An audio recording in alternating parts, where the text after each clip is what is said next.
Let me move to Melissa.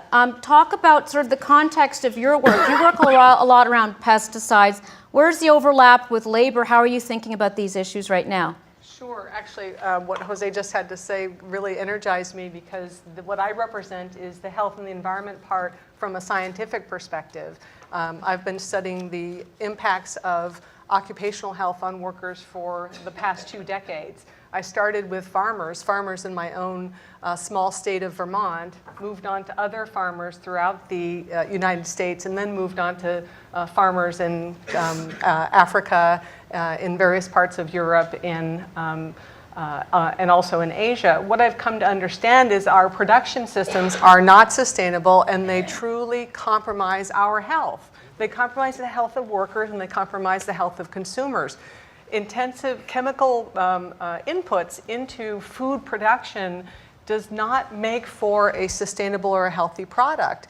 And it actually undermines. What we have come to understand is that intensive chemical use undermines long-term sustainability of production. It robs the soil of natural nutrients. It obviously impacts workers. I was so struck by Baldamore's story about his experiences over his lifetime. You mentioned that you're how old? 6 years old?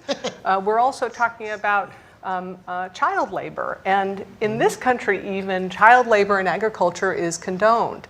So this notion that we are resigned to require intensive chemical inputs, including pesticides, including fertilizers, and including antibiotics, is a misnomer.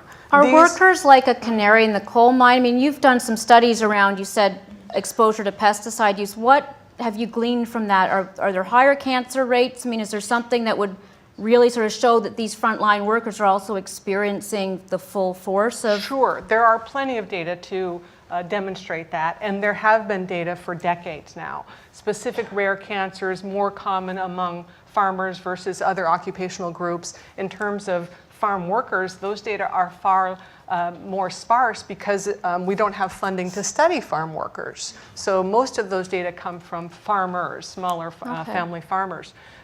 In terms of exposures, I mentioned the different countries that I've worked in.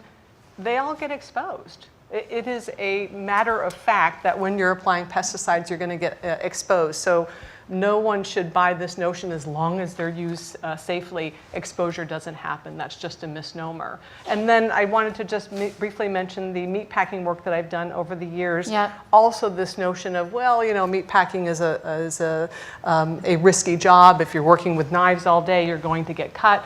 The truth is there are changes in production that one can put in place to reduce and ultimately to eliminate cut injuries in meatpacking, repetitive motion injuries in meatpacking. It's just a matter of will, attention, and funding.